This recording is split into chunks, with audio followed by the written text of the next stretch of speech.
So welcome friends, my name is Ishant and we will be discussing some interview questions which are quite crucial and important with respect to Java. So guys, once again, this is Ishant on behalf of Edureka. It's been a long time that I have been associated with Edureka now. So I'm an ex-employee of Samsung R&D. So more or less into startups as well.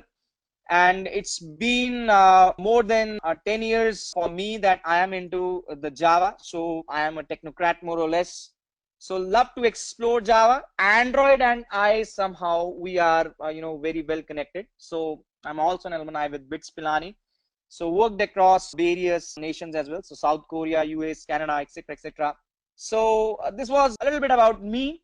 Let's understand the market of Java first of all, right? So we're gonna first of all understand that how Java is useful, and thereafter we'll see some various topics where we will be understanding some interview questions. So Java has been rated #1 in TOB Popular Programming Languages Index. So even if you browse on the various job indexing sites, right, so you'll be able to see that Java has been rated as #1 programming language. So it's used by 10 million developers and over 15 billion of devices. They are powered by Java, and Java is nowadays very popular language, especially in terms of when you come up with the mobile application development with Android, right? And big data Hadoop again. So any DTH boxes again, Java is there. So Java is used almost everywhere now, and having a fair information over the Java is always a better thing. If we compare the Java job trends, we can see the postings in India versus postings in US. So approximately 50,000 job postings as of 15th March 2017 in India, and approximately more than 70,000 in United States, right? So that's like the average Java job data which we can put up.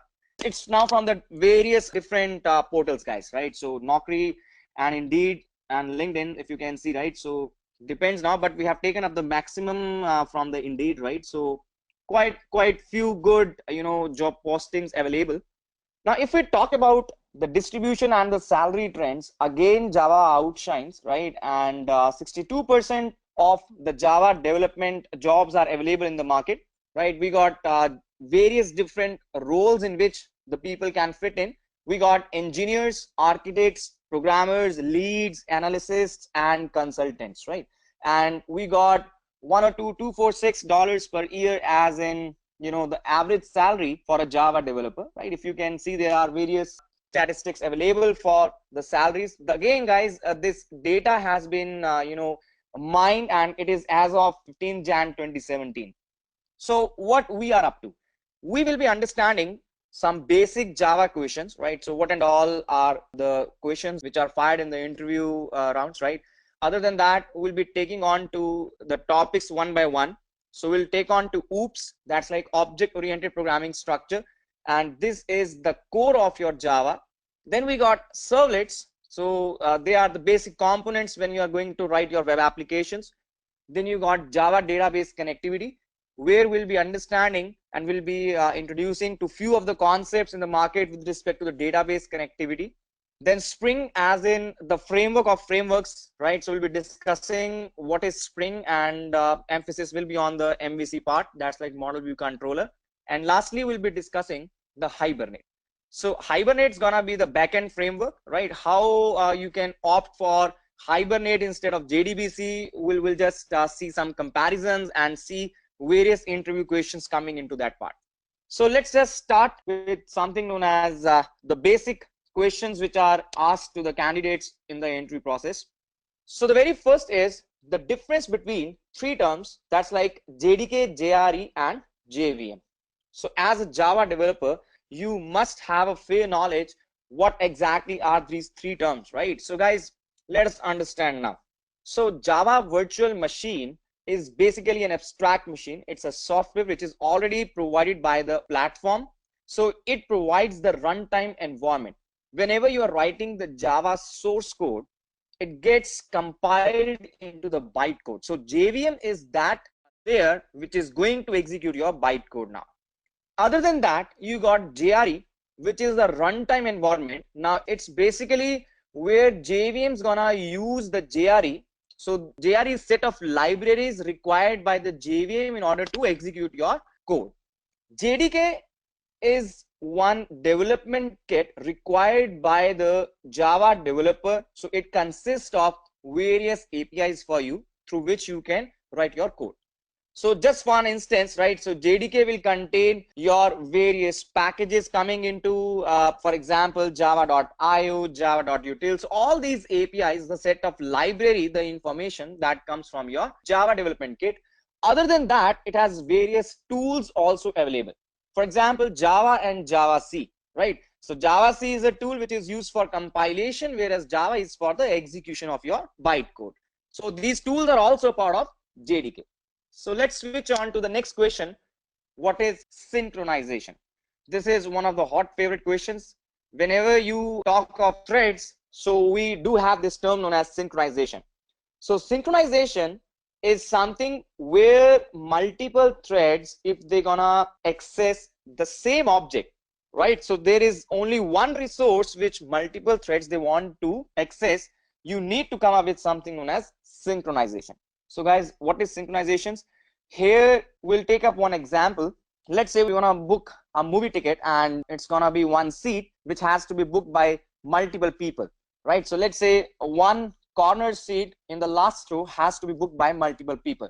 So multiple people over the web will treat them as multiple threads. They are looking on to a single object on a single resource that's like the last row, last seat, right? So whosoever will first of all try to block that seat will be given an access, and no other person can thereafter block that seat. So synchronization is very much in line to this concept. When you got multiple threads which are going to work over a single object, you need to use a keyword known as synchronized, with the help of which you will be able to acquire the locks on your objects. So synchronization is a process which gonna keep all the concurrent threads in the execution to be in a synchronous mode, one after the other. The lock acquisition is gonna come up into action. Synchronization will avoid the memory consistency errors due to any inconsistent view of the shared memory. Let us understand the difference between processes and threads now. So synchronized word came up and we started off something known as thread. So let us understand what exactly is process and what is a thread now. So guys, in order to come up with process and thread, let's just have one visual coming in. Let us say you got this layer as an operating system, right? So we'll say that this is one operating system. It can be any OS now, right? It can be Windows, Mac, Linux, any of the flavor. So when you're gonna run the program, what OS will do? OS will create a process, right? So this process will be created by the operating system whenever you are supposed to execute your application. So other than that, what it does is it will also give you some storage space where RAM will come into action, right? So further, the RAM can have various data structures coming into it. For example, you can have the data being stored in the form of stack or the heap, right? So that's like the storage concept. Let us say I got one program which I need to execute. So whenever I'm going to execute my program, so the running instance of your program over the operating system is nothing but it's a process. Within the process, we have one guy known as main thread. So main thread is what? This is the guy which will execute some instructions, or you can say some sequential tasks which you mention in your main method, right? So whatever the statements you are writing in your main method, they are nothing, they are these tasks which are executed one after the other via main thread within the process. So guys, a process is running instance of your program over the operating system, and a thread like a main thread is running within the process. So we must understand threads are available within the processes, and processes are running on top of operating system. There might be a scenario that a particular task, like I'm just going to highlight this task over here.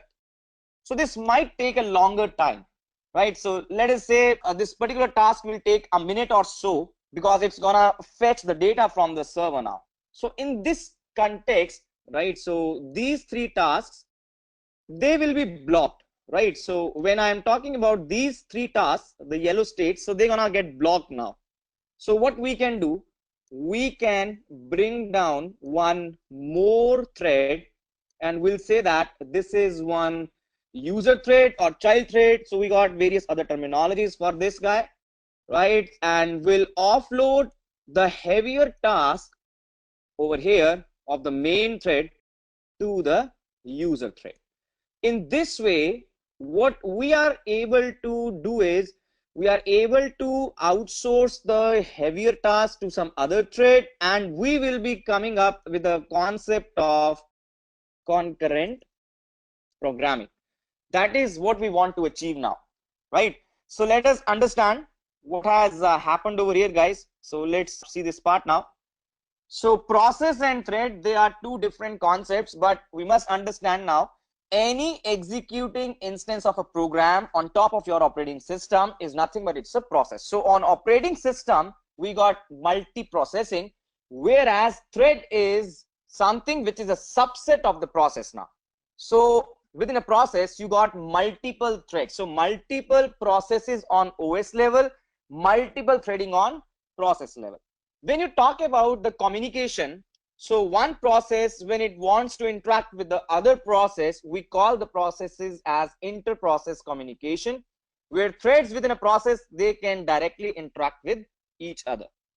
When we talk of the control statement, so processes can only exercise control over the child processes, whereas threads can exercise considerable control over the threads of the same process.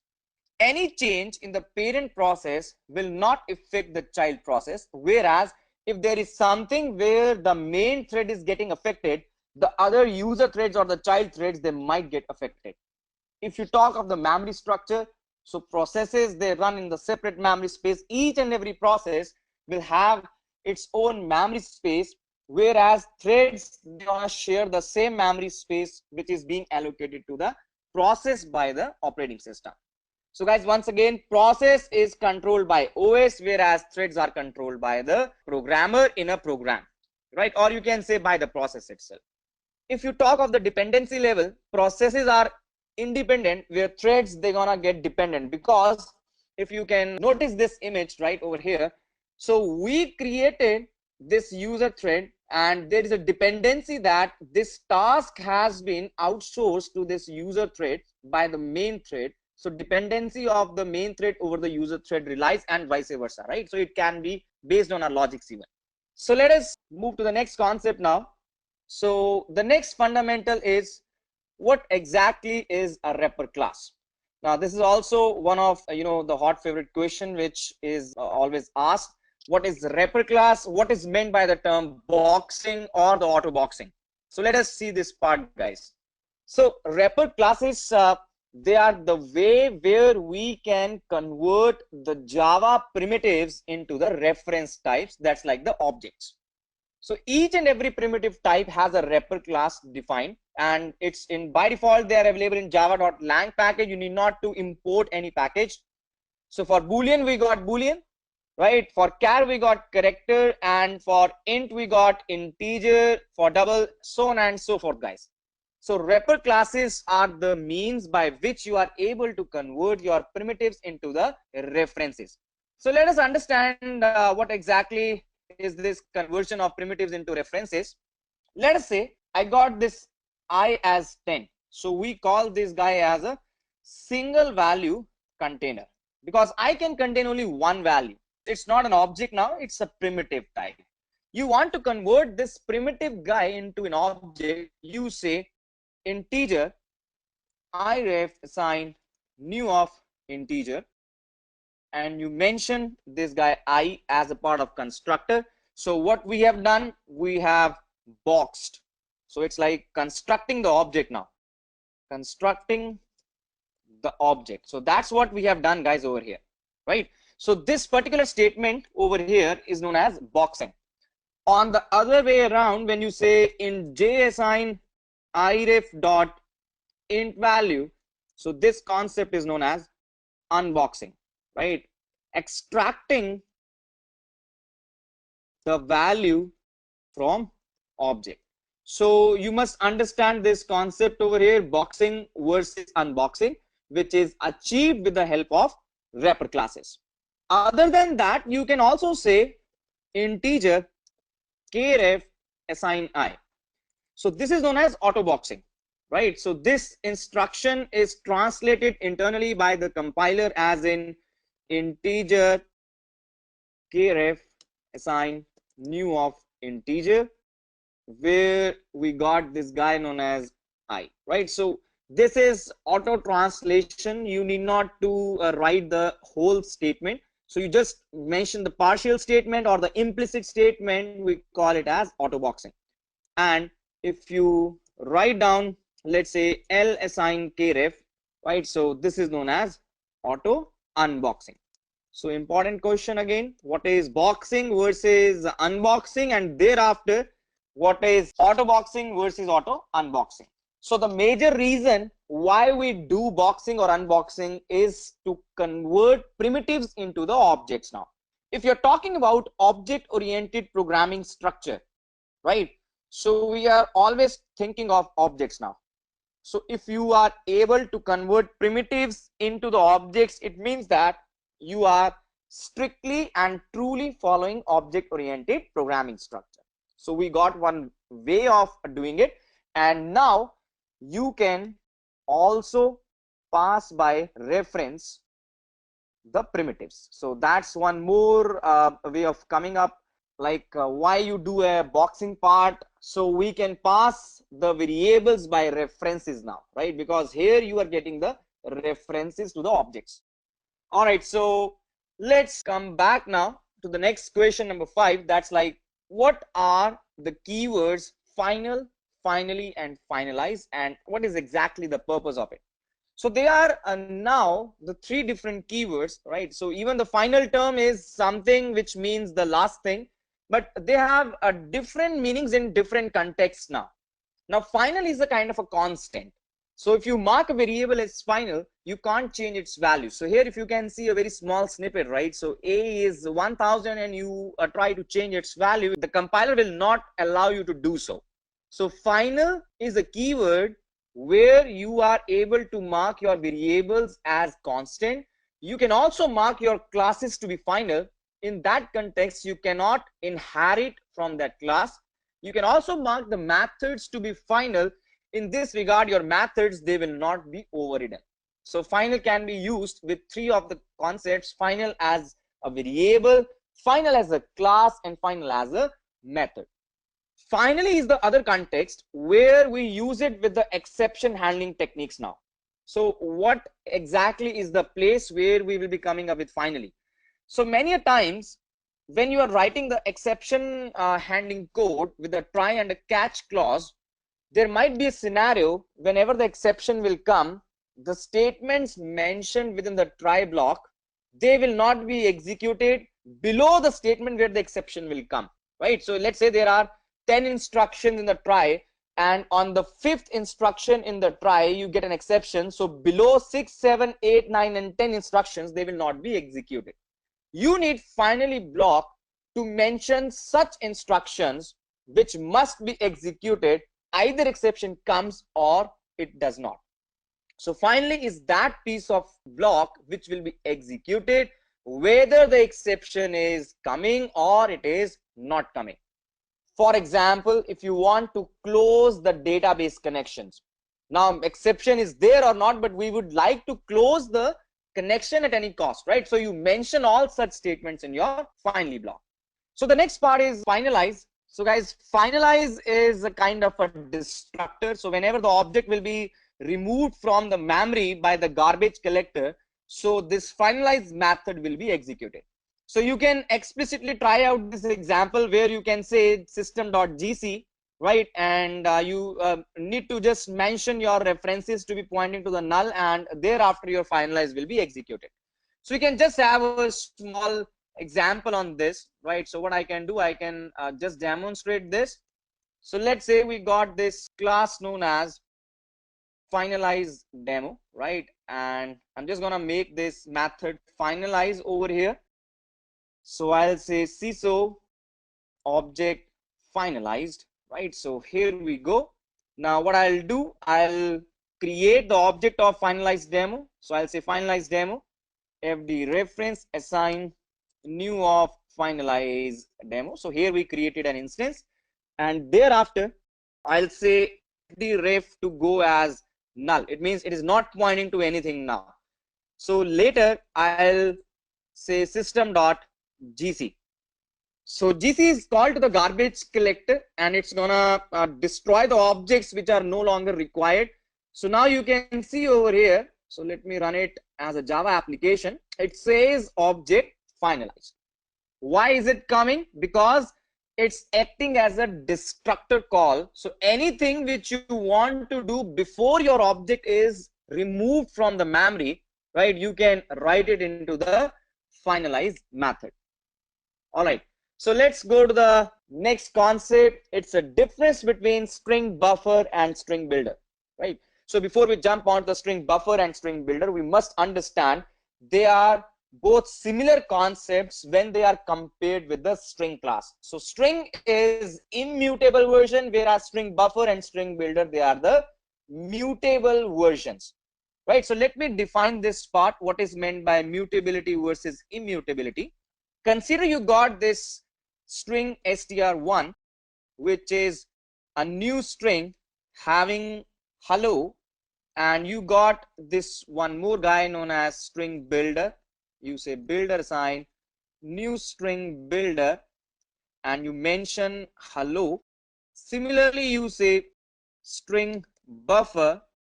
Let's take this guy as a buffer.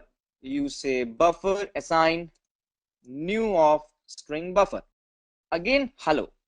So I have taken up these three strings, let us say str, builder and buffer. And now what is next? I will be appending the data in these strings now. So you say str.concat. So in string you need to say the function as concat. So I'll say hi, and similarly let us concat it into the buffer and the builder. So I'll say builder dot append. So in the builder, the function which we use is append, and same goes with the buffer. So buffer and builder, they are quite similar now. Later when I'll do a CISO on str, and similarly the builder and the buffer part, let us say builder and then finally the buffer. So the buffer here, we run the code. You see one major difference over here is that you get hello. So nothing happens when you concat the data into the str, right?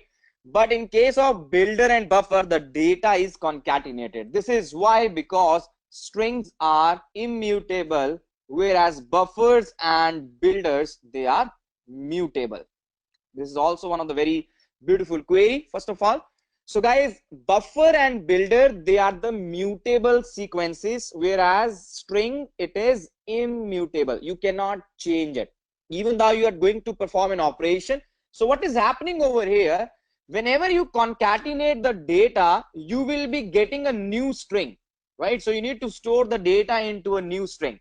So concatenation results the data coming out as a new string. The old string is not changed. So significant difference between buffer and builder now we'll be discussing. String buffer operations are thread safe. So it means that by default, when you are going to use buffer, it will be synchronized. You need not to worry on top of multiple or concurrent threading now. Whereas builder, it's not thread safe. String buffer is to be used when multiple threads, they are going to work on the same string, whereas builder is supposed to be in a single threaded environment. Other than that, builder is quite better as compared to buffer over the performance part, because there is no synchronization overhead. So you can just try to write out this snippet over here, which will be able to help you to come up with the timing difference, and you will be able to see that builder will outshine the buffer in terms of performance. All right, so let us understand the difference between heap and stack. So stack and heap, they are two memories which are very much famous when you talk about the Java runtime, right? So Java runtime, the RAM, we got these two major data structures, stack and heap. So first of all, let us see how this stack and heap will come into action, right? So let us take one example, guys. So I'll just remove this snippets. All right, so let us understand the stack and heap into action. When we are talking about the RAM allocation, so this RAM will be divided into two parts. The first part is the stack and the other part will be the heap. So this circle is representing the heap memory. So both of them are a part of RAM now, right? So both the data structure, they are part of RAM. We got stack and heap. So let us understand this point of stack and heap, how the data will be stored and where it will be stored. I'll just take up one basic example from the Eclipse now. Whenever you will be creating an object, so for example, finalize demo, I said fd-ref assign new finalize demo. This is known as object construction statement, right? So this is object construction statement. So here what we are doing, we are trying to create an object with the help of new operator. And to be very much more precise, I'll take one class like point, right? And we'll define some x and y as attributes within this class point, right? And I can have one function like show point, which can just display me the data of point. So I can say point is plus the value of x, let us say a hyphen plus y, right? So that's like a point now.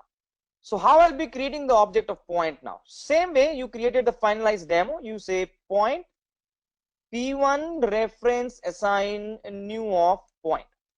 So how this statement will be represented in the memory? So guys, for this statement to be represented in the memory, what will be going into the stack, what will be going into the heap? Let's have a close look onto that part now. P1 ref over here will reside into the stack like this, right? So this guy is P1 ref. It will be created on some memory location. So let us assume it's 4001. It will be a hexadecimal address, but I'm just assuming it to be one address over here as 4001. So this memory location, this container P1 ref is created out over here. What is next? The next part is an object which will be constructed in the heap, which will have two compartments. The first compartment is your attributes, that's like x and y, and the second compartment goes like the methods show point. So this is like the attributes, and the second compartment is for your methods. Now what is happening over here? So this object has no name now, right? So this is having no name. On the heap you don't have any name for this guy, but you can definitely have an address over the memory. Let's say this is 6001. So this object is constructed at 6001. So P1 ref will have the address of your object, and this guy P1 ref is doing nothing, but it is pointing to this guy 6001. So we say P1 ref as a reference variable because it is referring to the object available at 6001. It's not a kind of a pointer now, right? In order to prove this concept, we can just say sysout of P1 ref. When I will do a sysout of P1 ref, let's say P1 ref is plus the value of P1 ref. Now I'm gonna run the code. You will understand that P1 ref over here is showing me some address of an object of type point, right? Since we got in the package 𝐶ode.edureka, so it says that 𝐶ode.edureka.point at memory location. So this is the memory location 7852E922, which P1 ref is holding for your object. So now once we are good to go, what is available in stack, what is available in heap for this instruction, right? So guys, anything for which you use the new operator, that will be constructed in the heap. So heap is that memory location where we use the new operator, and new operator is used to create the things dynamically. When I use the word dynamically, it means at runtime. It means anything which is constructed dynamically at runtime in your program, it will reside in the heap, right? So that's what the new operator will help us to do. Now let us have some more differences between stack and heap. So guys, stack memory is used only by one thread of execution, whereas heap memory is used by all parts of the application. If you talk on the access level, objects stored in the heap are globally accessible, whereas stack memory cannot be accessed by the other threads. Memory is like LIFO, whereas the heap memory is basically the tree structure now, right? So the memory management is based on the generation associated to each object. So here what we try to store the data is in the form of key value pair. So each and every object will have a hash code now, so that acts as a key for your object. When you talk of the lifetime, so we got existence until the end of execution of the thread, whereas heap memory will live from the start till the end of the application execution, and your garbage collector can anytime free this memory space. If you talk of the usage now, when an object is created over the stack, so now please guys, in case of Java, every object is dynamically constructed, so there is nothing like objects being constructed in the stack, right? So we are just giving a general overview of heap and stack over here, not typically inline to your Java. These are the general differences now. In Java, your each and every object will be constructed dynamically in the heap space, not in the stack space. So in the stack space, you will be getting the references to the objects now, right? So guys, whenever an object is created, it is always stored in the heap space, and stack memory only contains the local reference variables which are pointing to the objects in the heap. So let us move towards the next basic question, that's like the difference between the array list and a vector. So these are the two data structures. These are the two collection APIs in the java.util package. So both of them are quite same. The very major difference is that array list is not synchronized, whereas vector is synchronized. So guys, when your data structure is not synchronized, so the performance will be a bit more better as compared to the other one. So that's why your array list will behave faster in terms of performance as compared to your vector. If an element is inserted into the array list, it increases the size by 50%, whereas vector, they don't do it so, but they just double the size of its array, right? And array list does not define the increment size, whereas in the vectors you can define how much size the vector should increment when it has reached its limit. Other than that, array list can only use iterator for traversing, whereas in vector, right, except hash table, vector is the only other class which can use enumerations as well. So you can enumerate over the vector. With the help of enumerations, we can also, iterate within the vector. So that's like some of the differences which are highlighted over here. Similarly, the other collections, hash map and hash table. So this is again a relevant question which is asked in the interviews many a times as a basic question. So hash map and hash table, again, the first difference is the synchronization, right? And your hash tables, they are synchronized, whereas hash maps, they are not synchronized. Hash map allows a null key and a null value, whereas hash table will throw a null pointer exception if you will try to add a null key or a null value. Other than that, since a hash map is not synchronized, it's gonna behave faster as compared to the table. And we can make the hash map as synchronized by calling the collection synchronized map API. So it's not like that we cannot mark the hash map as synchronized. We can come up with our own logics as well, right? So guys, hash map traverse can be done through iterator, whereas table can be enumerations as well as iterator. Hash map will inherit abstract map class, whereas hash table is totally working on the dictionary class. Now the next concept is the difference between equals and equal to operator. Now this is one, as a new Java developer, many times we'll do this big mistake by comparing the strings with the equal to operator. So unlike your other languages, here you need to use the equals method to compare the strings now, right? So guys, let us understand this concept first of all. I'll just try to demonstrate it by writing one example. So let us say you got one string str1 as new string. So just recently we had this discussion that this is an object construction instruction. So str1 is a reference variable, whereas the string object will be constructed in the heap. So str1 is having one address, right? So let me write down this thing. str1 is a reference variable. It is having the address of an object.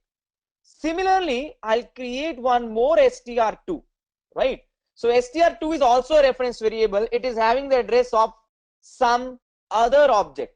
The difference over here which we need to understand is that there are two different objects which are containing the same value hello, right? So objects are containing the same value hello, and str1 and str2, they are the two different references and having the different values. So that's why if you're gonna compare it using equal to operator, right?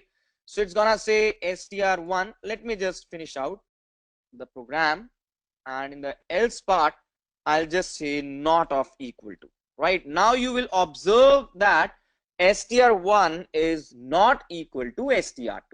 The reason is very similar because you are comparing references now. So double equal to, we are comparing references, right? So that's one important difference for us to understand. Now when you need to compare the objects, you don't use double equal to. Instead you use this method known as dot equals, right? So you say let us compare the strings using equals method. So here I'll say equals and not equals. So we don't compare strings using the equal to operator. That's very risky. It's one big mistake. You compare the strings with the equals method. Equals method is not comparing the references, it is comparing the values within the objects, right? So that's what we are able to understand, comparison of references versus comparison of values. So you can take up this program, guys, over here. If you can see, right, just go ahead and try to run this execution. We got one more program over here. Let us predict the output for this program. So in the main method, you are calling the method 1 with the input as 11. So you pass this 11 over here. From here you are invoking the method 2 by passing 11 into 11. And in the method 2 you are passing method 3, which is division of 11, and then in the method 3 you are subtracting 11, and finally in the method 4 you are adding of 11. So guys, finally we'll be getting the result as 11 itself, right? Because 11 into 11, it's gonna be 121, divide by 11, it's gonna be 11, minus 11, it's gonna be 0, plus 11, it's again gonna be 11. So try out this program, right, and see to it if you can get the same output or not. So these are some of the basic questions, right, highlighted by us, which are very important and crucial from the interview perspective. Next we'll be jumping on to the object-oriented programming structure. Now this is one key area which company or an interviewer is looking and expecting. As a developer, you should be quite good on these concepts, because the advanced concepts or any of the application development model, it relies heavily on object-oriented programming structure. So let us see what we can have in the object-oriented programming structure. So the very first question, as in question number 12, is the difference between abstract classes and interfaces. So let us see some of the differences. Again guys, this is quite theoretical information, right? But I would like to take one very small demonstration on abstract class versus interface. because it is very important to have a very fair knowledge, and this concept is linked with your runtime polymorphism. So let us understand this concept. So I'm going to create one class shape, and we'll have this method known as a draw, right? So let's have a draw method, and you say CSO drawing a shape. Now this is something which even we teach in the traditional language like C, C++, I mean native languages. So this is the same concept carried forward. We got a shape class and we got a draw method. So what you're gonna do, you're gonna create the object of shape s assign, or let us say shape s, and then say s assign new of shape, and then you can say s dot draw. So the output is very much simple. You get the method drawing a shape, but I want my shape to be either as circle, rectangle, or polygon, right? So what I will do, I will just come up with a class known as circle. So I'll say this guy's circle shall extend something known as shape, right? And in a similar way, I'll also try to come up with something known as rectangle. And lastly, I'll say a polygon. So shape has 3 children now, and each and every child will be redefining the draw method with the respective shapes, right? So here we are. Now this is very well understood that whenever you're gonna redefine the method, so the concept of overriding will come into action, right? So this is overriding, and now if you say circle C and C assign new of circle, and you say C dot draw, you will always get drawing a circle because overriding has come into action. What I want to do, I don't want to do this concept, right? It's a basic concept now that whenever you will create the object of child, always the definition of child will come into action as a concept of overriding. What I want to do, I want to say reference variable belongs to the parent and the object belongs to the child. Now this is known as polymorphic statement. So how it is a polymorphic statement now? The guy shape S is pointing to circle. So shape is now behaving as circle. Let us assume that. Now this instruction is equated. It's very well equated. The equation is true. Reason is that circle is also a shape. Circle is a child of shape. So technically their type is same now, right? So I'll say s dot draw. So I'm saying s dot draw. What you're gonna observe is you get drawing a circle now, which is very well true, because there are 2 definitions. One belongs to the shape, other belongs to the circle. And when you say s dot draw, you will be getting drawing a circle. So you will be giving the preferences to the children over here, and the parents definition, they again gonna get overridden. What I'll do now, I'll say s is now a new of rectangle, right? You say s dot draw, and then you say s is new of polygon, and then you say s dot draw. So every time you are able to achieve s dot draw, drawing the different shapes, right? So this is what we call as in runtime polymorphism. The same method draw over the same reference variable s, we are able to draw different shapes dynamically at runtime. So guys, this beautiful concept is known as runtime polymorphism, right? And what we need to understand from here is that the guy draw in the shape method is useless.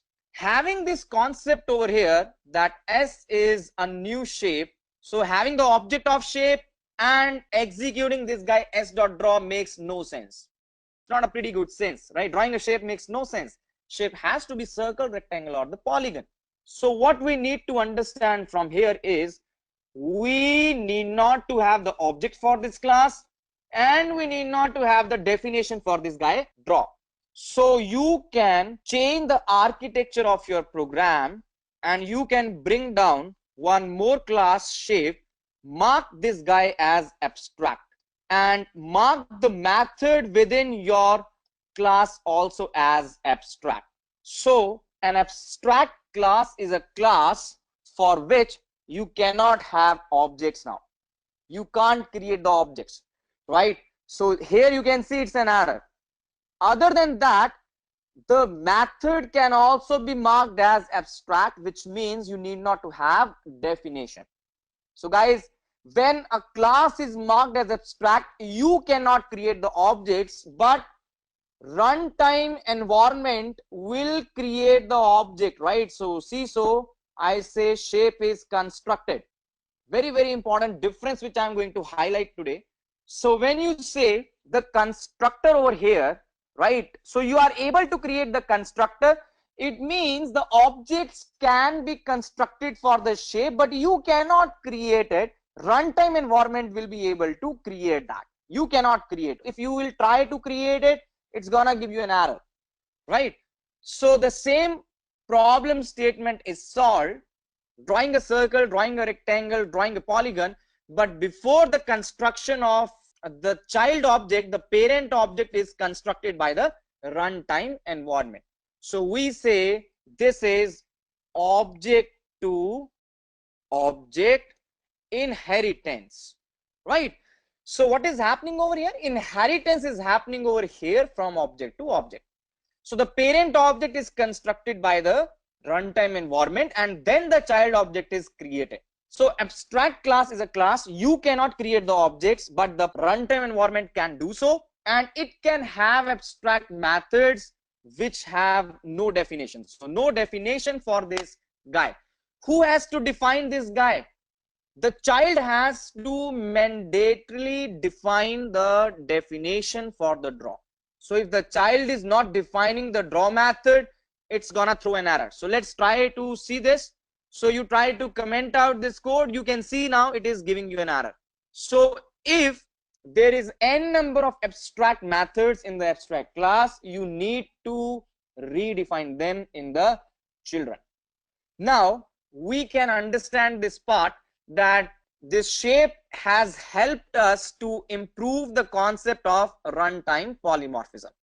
But this is again, which is like a parent is writing some rules which are supposed to be defined by the children.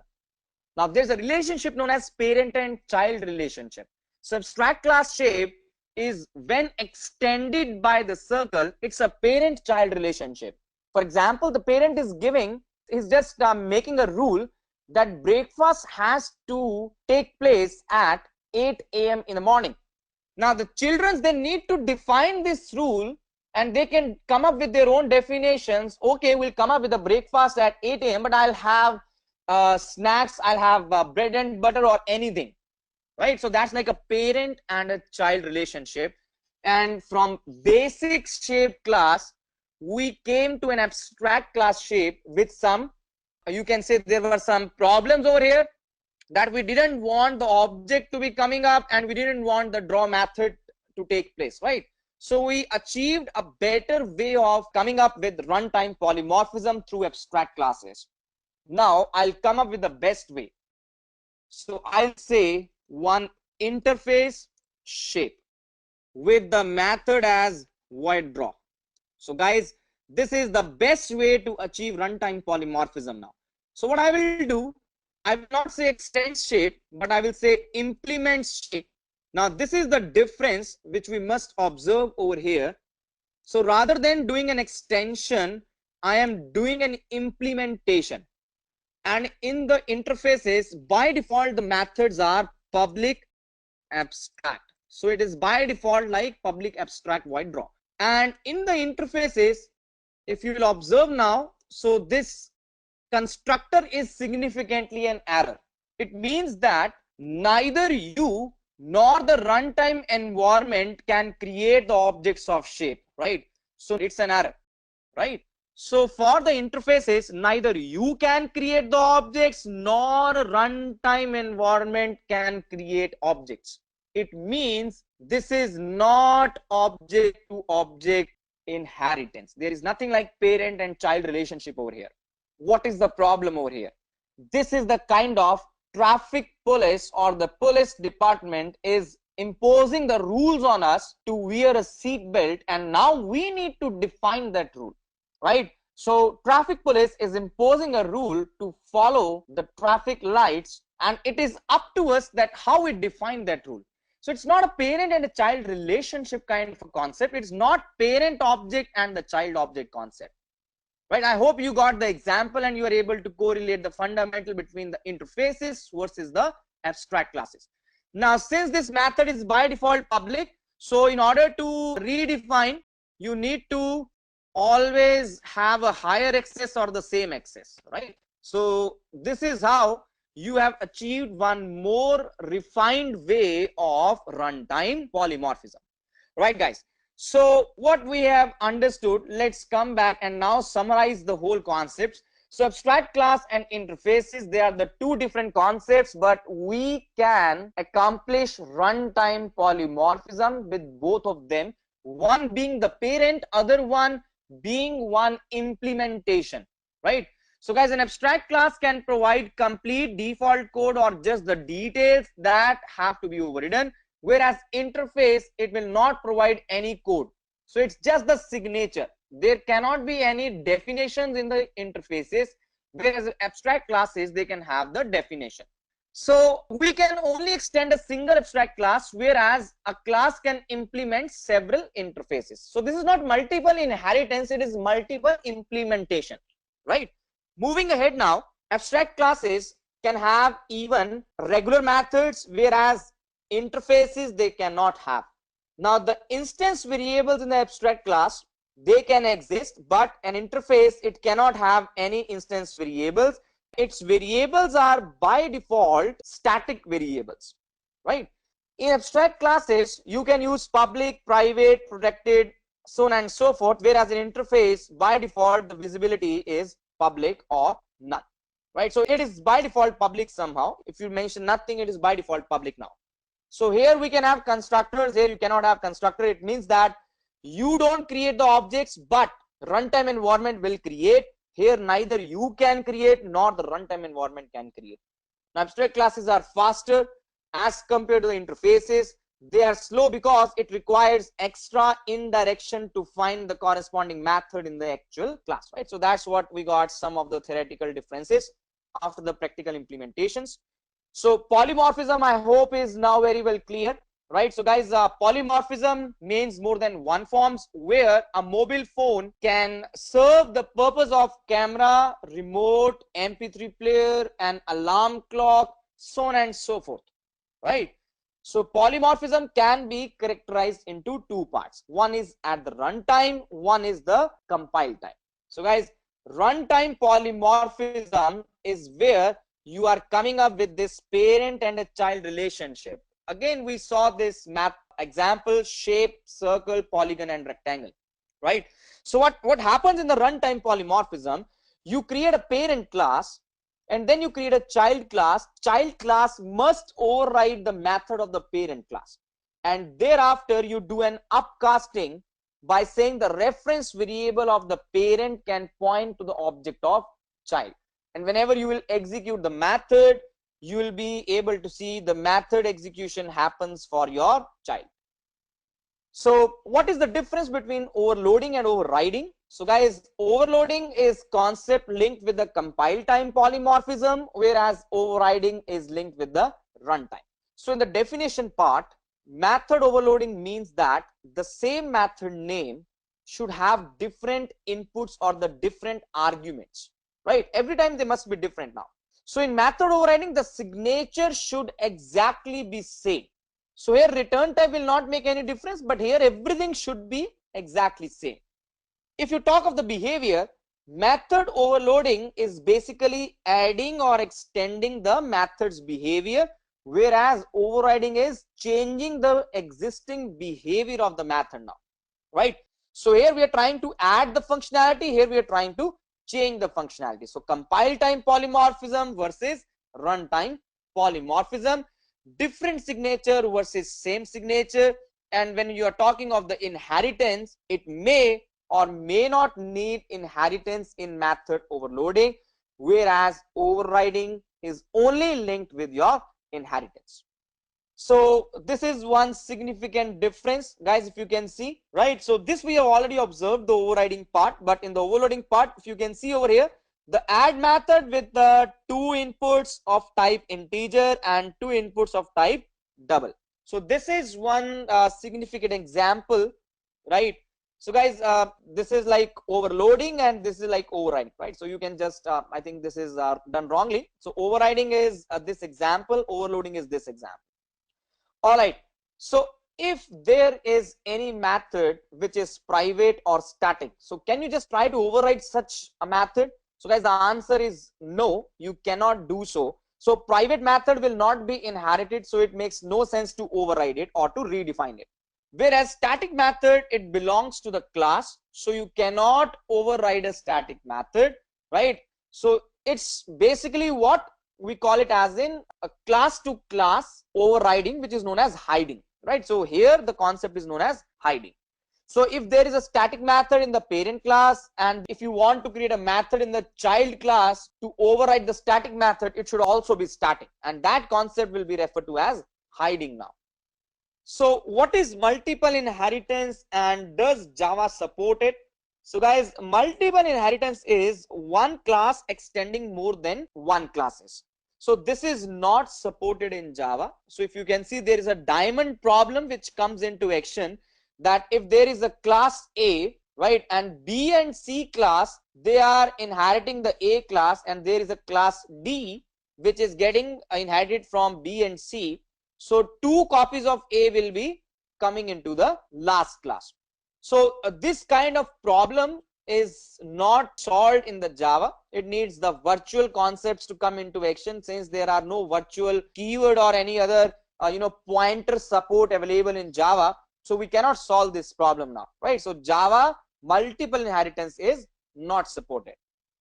So one more query now over here, right? What will be the output of this program? So if the parent is having this method foo, which is marked as static, and one method bar, which is a non-static method, and there is a parent-child relationship where we are hiding a method versus overriding a method, and you are executing these method calls, right? So guys, the output will be, so since if you can see over here, so this parent.foo and child.foo, then parent.bar and child.bar, right? So you'll be able to get all these 4 outcomes. I am foo in super, in child, then in child, and then in child, right? So just try to execute the code and get the behavior.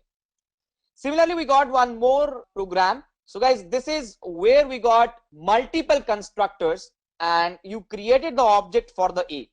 So by default constructor will come into action, but this over the reference function call will execute the constructor over here, and this over here will execute the constructor over here. So you will get how are you, then hello, and then the hi, right? So this as a constructor execution will happen over here as a function call. So you'll get the output in the reverse order now. Right, so one more program, guys. What's going to be the output for the program? So it's basically one miscellaneous program where you got a block and a static block. So guys, a block is executed when you create the object of a class, whereas static block is executed when the class is loaded into the memory.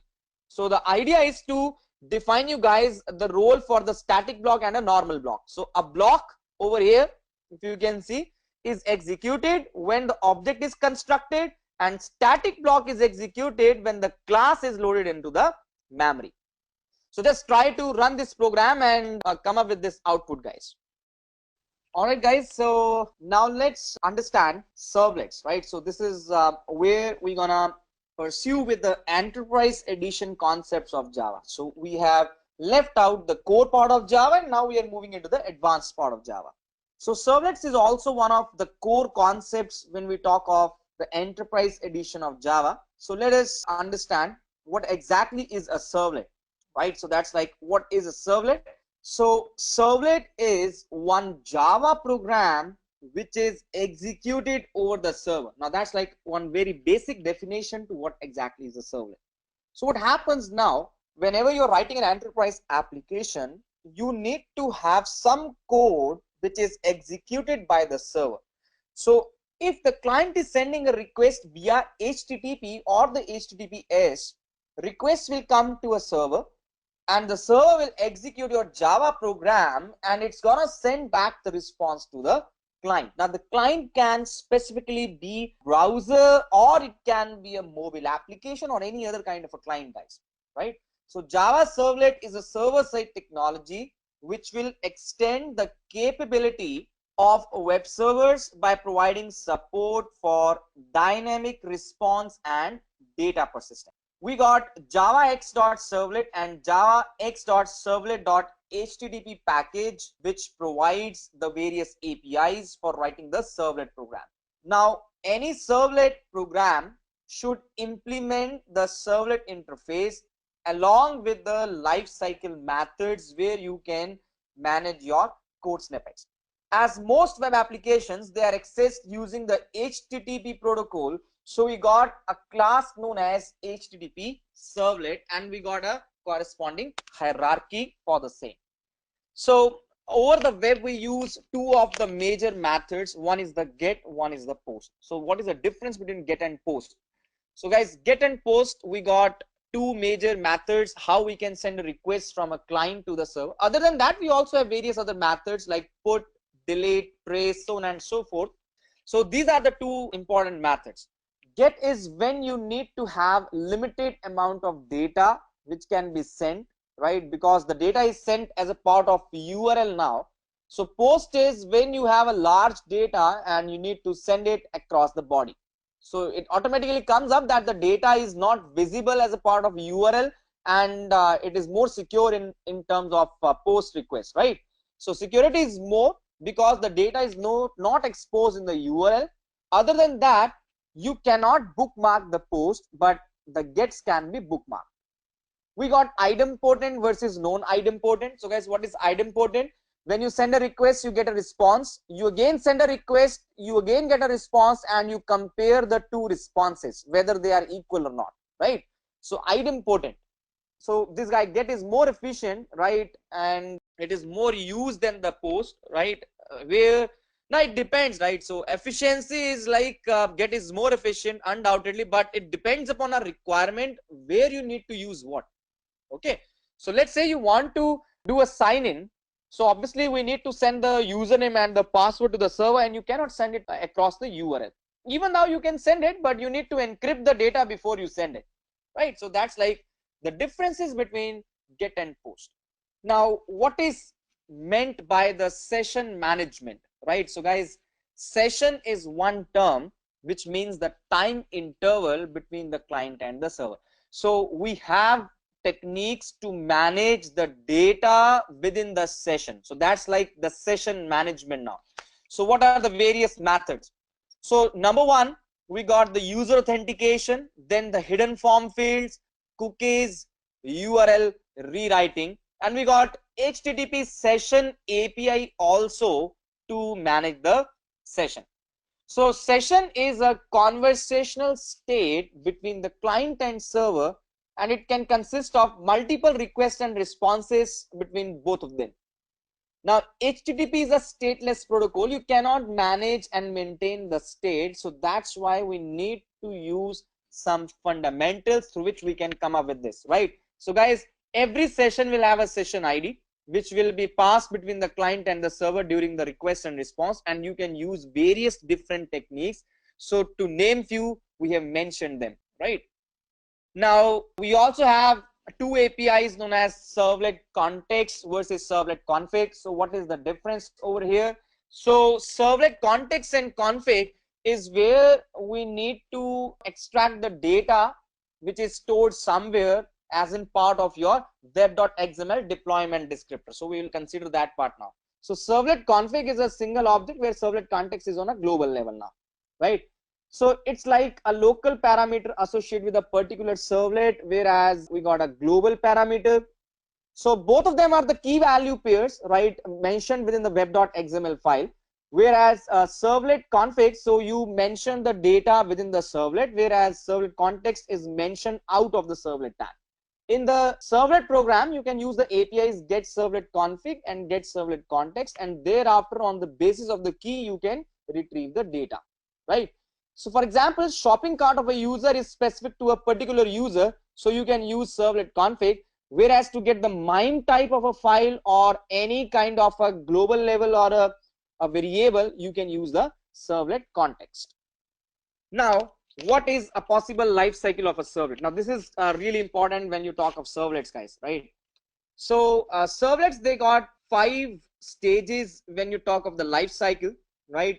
The first of all, the servlet will be loaded, then it's gonna be instantiated, initialized, then a request will be sent to a servlet, and then finally the servlet will be destroyed. So we got init, service, and destroy as the 3 lifecycle callbacks involved when you write the servlet program. So you got 3 of the APIs now: init, service, and destroy. What is request dispatcher? If you want to share the data from one servlet to the other servlet evenly, right? So we got this guy known as request dispatcher, which can forward the request to the other resource. Now this other resource can be possibly a servlet or an HTML file or a JSP file, and we can do so using the 2 different methods. One is the forward method, other one is the include method. So what happens over here is, when you send out the request from the servlet 1 to servlet 2, when you use the forward method, response generated from the servlet 2 will be sent back to the client. In case of the include method, response from the servlet 2 as well as the servlet 1 will be appended and then sent back as a final response to the client. Now we got request dispatcher coming up with the forward and include in these 2 differences. So guys, one of the important concept associated with the servlet session management is cookies, right? So what exactly a cookie is? So cookies are the textual data which gets stored on the client machine, and this data is sent from the server. So data is stored in the local machine of the client, guys. Let us see this part, right? So if you can see over here, I'll show you this thing. So when you open down the settings of your browsers, right, and you try to say cookie, right? So if you can see over here, so you get these options of cookie coming up over here. Content setting, you can see cookies. So allow the local data to be set, which is evenly recommended. So guys, cookies are the textual data which gets stored on your machine, and you from the server can just use the method known as get cookies, right, to read out all the cookies, and you can create a cookie by using the API cookie itself. It's a hash map key value pair. Cookie C1 assign new cookie with the key and the value, right? And if you want to add the cookie to the client's machine, you just call the method add cookie over the response object. So the next part is the Java database connectivity. So guys, this deals with the database connections now, right? So Java database connectivity, we got the first thing as JDBC driver. So whenever you wanna create a connection, you must have a driver, right? So guys, driver is the layer which will help us to interact our JDBC APIs with the database. So there are 4 major types of drivers. We call them type 1, type 2, type 3, and type 4 driver. It goes like JDBC, ODBC bridge driver, native API driver, which is a partial Java driver. Then if you want to come up with a client server model, you got network protocol driver. And lastly, you got the pure kind of a driver, thin driver, the fully Java driver, which we'll be using to interact directly with the database. So Java app, it's gonna use the JDBC API, and the JDBC driver manager will interact with the driver, and drivers will further interact with the drivers for the databases libraries, and hence this whole channel of communication will be established. So what are the various steps to connect to the database in Java? We use JDBC, and there are some sequential steps which you need to perform so that we can perform all the CRUD operations. So what are these now? So there are 5 sequential steps which you need to perform. So guys, any of the database whichever you are using, right, so you need to come up with the documentation over their website, right? What is their driver class name, what is the URL, so on and so forth. Anyways, let us have a look on to the snippet now. So the first one is registering the driver, which comes through the API known as class.forName. So here you manage to write the driver, type 4 driver or any other driver which you are going to use. Then you need to create the connection, which is created with the help of an API known as driver manager. So you say driver manager dot get connection. We need to pass three things over here. The first thing is the URL where your database resides. So if it is on the local host, you mention the host name to be the local host and you manage to write the port number and the database name. Then the username and the password for your database. Thereafter, you need to say create statement over the connection. Once you have created the statement, thereafter you will be able to execute any of your SQL query. But in the finally block, you must close your connections. Right, so this is important that you manage to close your connections regardless of whether exception is coming or not coming. So what are the different JDBC API components? So guys, we got various interfaces and classes coming into the Java JDBC package. So we got java.sql package and many of the libraries, if you can see, the APIs are mentioned over here. So in the interface part, we got connection, statement, prepared statement, result set metadata, database metadata, and callable statement. So all these are the interfaces. So connection is used to have a connection, statement to execute the SQL statements, prepared statement is also used to execute the SQL statements, but prepared statement is different from the statement in terms of how you are going to substitute the data into the SQL statement. So here we use something known as wildcard characters as question mark, right? Result set is the retrieved data from the database, and the data about the retrieved data is known as result set metadata, and the data about the database is known as database metadata. Callable statements are used so that you can execute the stored procedures of your databases.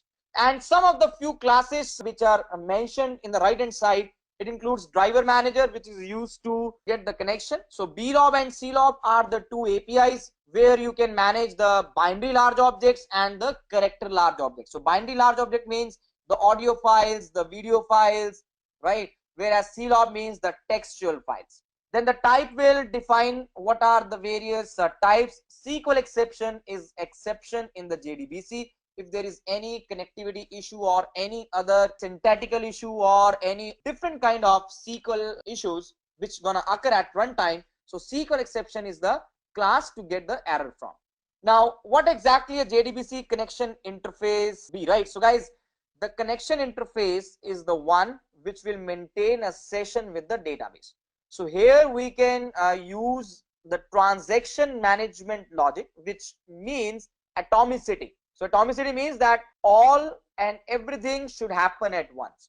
So let us understand. So connection is one important interface with the help of which we can manage the transaction. For the transactions, let us assume I want to transfer the amount from one account to the other account. So there needs to be two possible SQL statements which are supposed to be filed. One will be the updation in my account, that will be deduction of the payment. In the other account, again an updation query which will be the addition of the payment. So these two queries should be fired at once, and if any one query fails, the other query should be rolled back. So for the transaction management via the connection, you create the statement, and thereafter you can come up with the auto commit API where you can mark it as true, and then you can use the APIs like commit and rollback to manage your transactions. So close is a method where you are able to close the session with the database. Right guys, so there is one more possible difference between three of the APIs, that's like execute, execute query, and execute update. So guys, execute query, execute update, and execute, these are the three different APIs. All the three APIs are used to perform the SQL operations over the database, but query method is always focused to do a retrieve operation. If you can see now, select operation, right? So whereas your execute update method, it's gonna perform the DML and the DDL operations, insert, update, delete, create and alter of the table, right? Whereas execute method, it is able to perform any kind of operation now. So this is typically used to retrieve the data. Here the data can be modified, whereas execute method, any kind of SQL statement. Return type of these methods, they are different now. So result set will be returned from the execute query method. Here we will be getting some integer output, and here we'll be getting some boolean output. This method is used to execute only select queries, so non-select queries, and here both the select and non-select queries. Right, guys? So that's like the JDBC part, right? So how we got various APIs available in the Java database connectivity, but we need to come up and understand there are the 5 different steps. So you start from loading the driver, then creating a connection, writing the statements, executing the statements, and finally moving on to the closing of the statements. So the next part is the framework of frameworks. That's like the Spring framework. So if you know this, if you have a hold on your Spring framework, guys, so it's like you are done with almost everything now, right? So one of the most important framework in the enterprise edition of Java. Let us see what is Spring framework. So what exactly is Spring, guys? So Spring is an application framework which focuses on a concept known as inversion of control for the Java platform. So many of the great technologies, they are built looking on to the architectural model of the Spring framework. Even the Android, how the UI part is linked with the layout part, so that concept is again adopted from the Spring pattern, right? So it is one of the pattern which focuses on IOC, that's like inversion of control. So the framework's core features, they can be used by any Java app for building an enterprise edition application. One of the major advantage of writing a Spring framework app is it's lightweight. It is having an integrated framework architecture where we can use it to develop any kind of an enterprise app in Java, right? So it's less on a memory, it's high on performance, and it contains various frameworks available within it through which you can write a multi-purpose enterprise application. So guys, what and all are the modules available in the Spring framework now? So Spring framework has various modules. To start with, we got the very first layer as the core container. If you can see this core layer.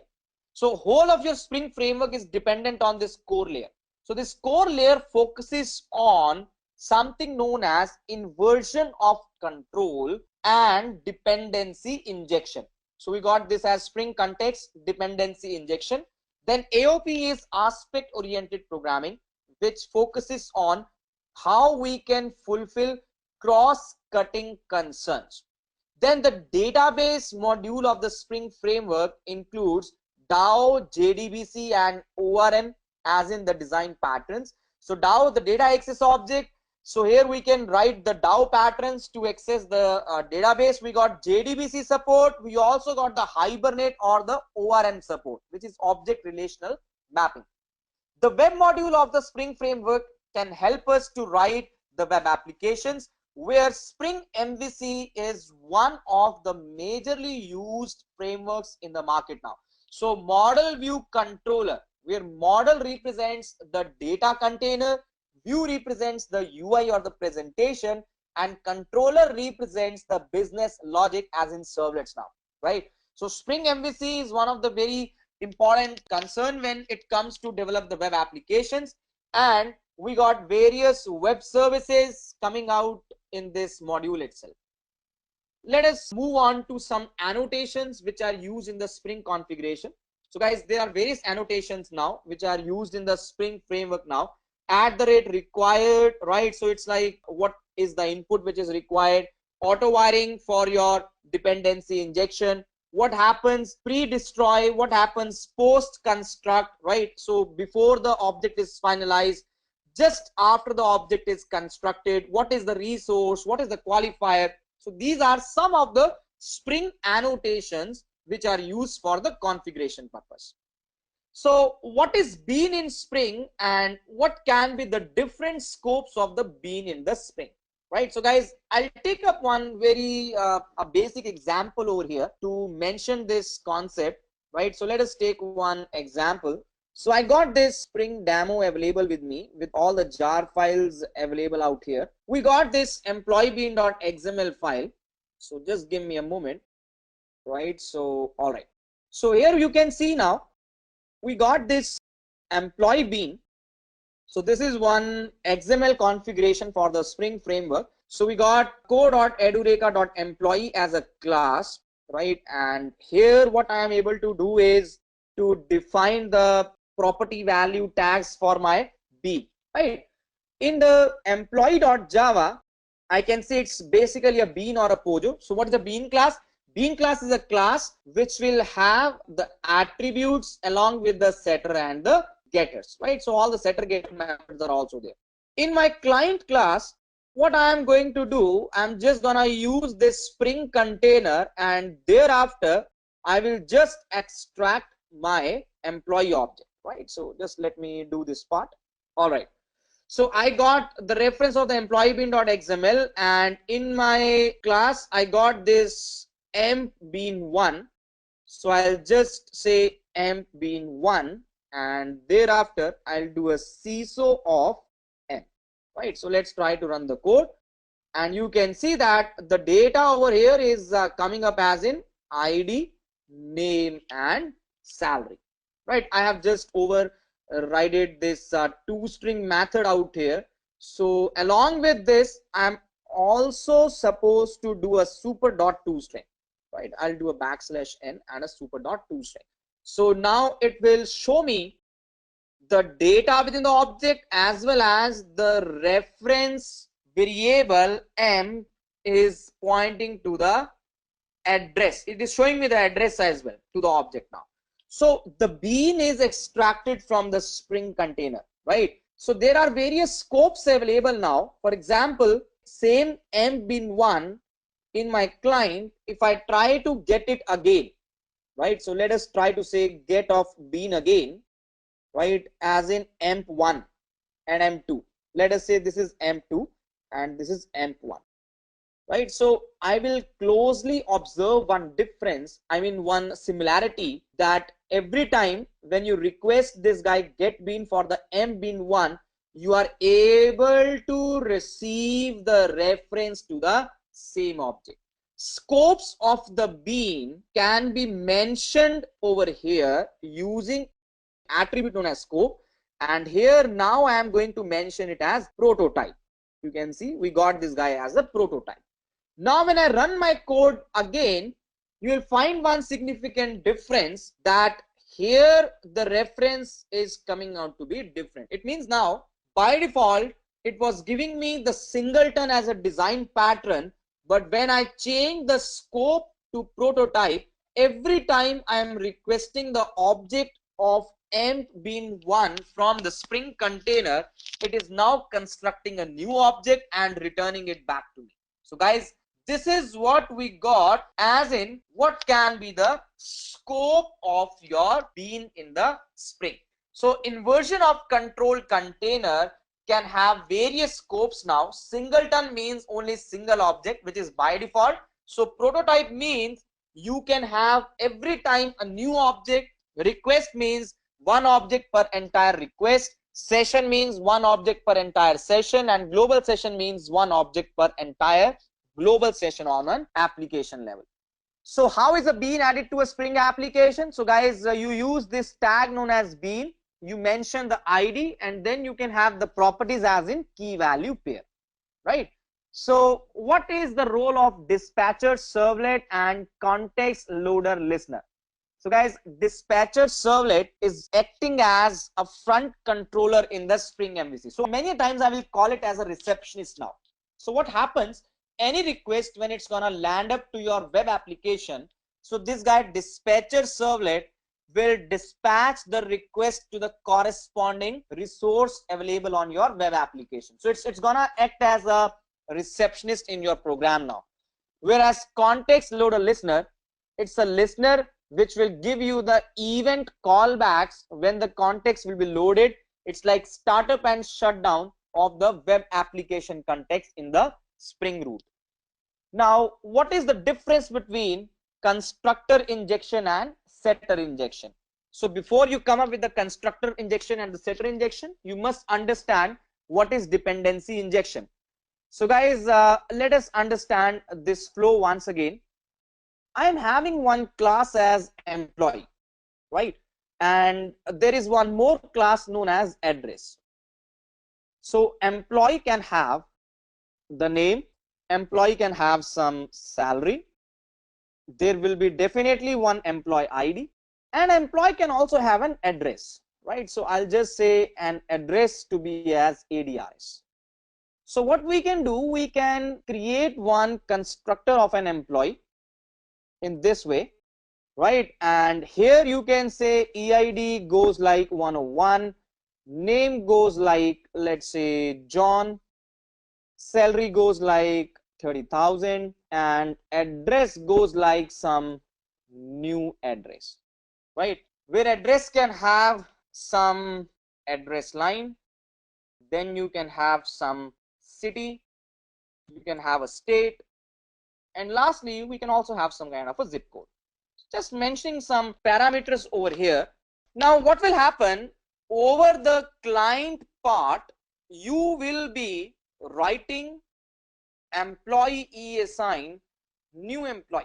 So whenever you are creating the object of employee, this becomes the concept that the constructor of the employee will create the object of the address. We can see a significant dependency now. When you are creating the object of employee, within the constructor of employee, the object of address will be constructed. We say this concept as high dependency, or you can say we got a higher value of coupling. Now we need to reduce it, right? So you need to bring it to the lower level. So you need to take it as a low coupling. So what I will do, I will not use this technique.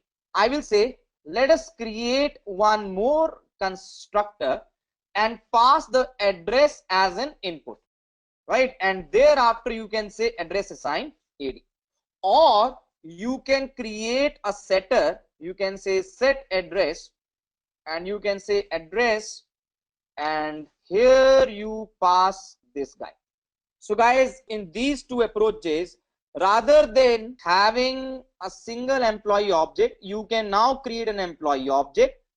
You can create address objects separately, right?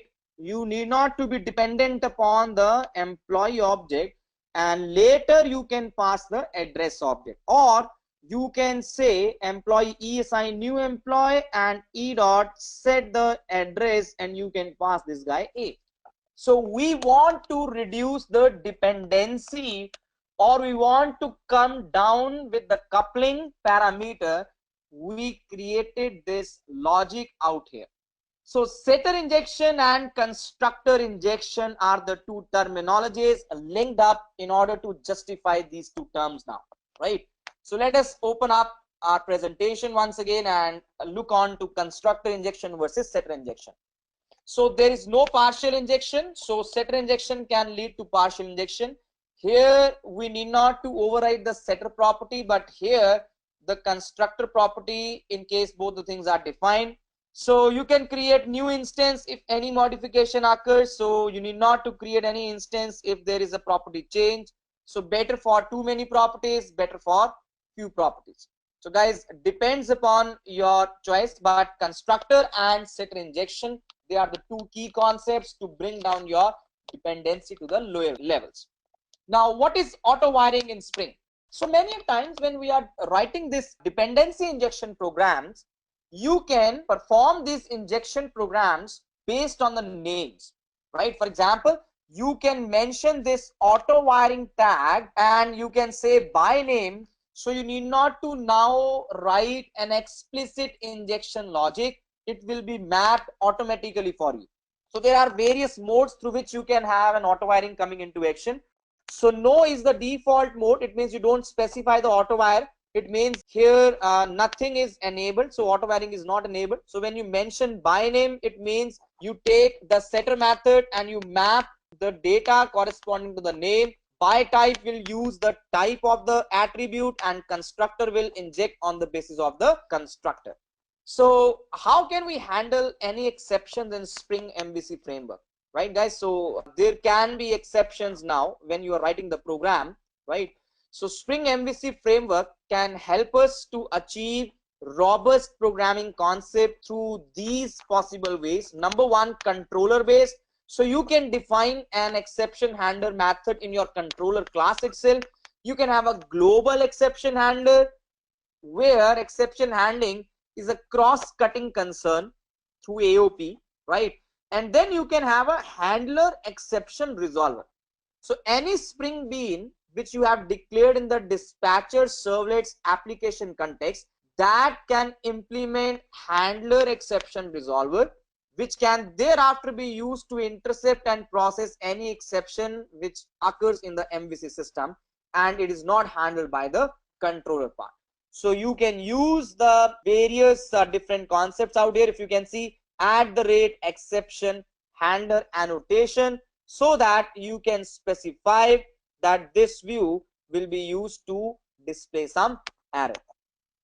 All right. So some important annotations again in the Spring framework, guys. We got @controller, @path variable, qualifier, configuration, scope, request mapping, response body, auto wired, service, and aspect, right? So all these annotations, they are quite important concepts, and you must have a fair knowledge on all these, right? So for example, @auto wired, so either you can configure it in XML file or you can use annotations. So XML files, they come up with the inversion of control concept, whereas annotations, you need not to have XML files, you can use them directly. All right, guys. So lastly, in the Spring framework, we can also have Spring framework coming up with the database connectivity either through JDBC or through Hibernate or any other framework now, right? So Spring and Hibernate, they can work together. We have some ORM modules available within the Spring framework, and we got an API known as Hibernate template. So if you want to come up with the Spring and JDBC, you got JDBC template API, right? So guys, Spring ORM module will help us to integrate Hibernate framework into a Spring application, and Spring ORM also provides the support so that you can use Spring declarative transaction management. You can use annotations and you can perform the actions now. So now we will be on our last concept, that's like the Hibernate, which is the backend framework based on object relationship mapping, right? So guys, let us see what and all we got in the Hibernate now. So the 44th question is, what is Hibernate? Hibernate is an ORM, which is object relationship mapping. It's a framework now where you just mention your Java object and you forget about your database tables. So guys, what we're gonna do, we're gonna write down some mapping files as in XML configuration files, where you will be mapping that this attribute in my object in my class will be the column name in the respective relational table. So Hibernate provides a reference implementation of the JPA, Java Persistence API, right? And it makes a great choice as an ORM tool, where we got the benefits of loose coupling. Now I hope you got the meaning of loose coupling, where dependency has been reduced to the maximal level.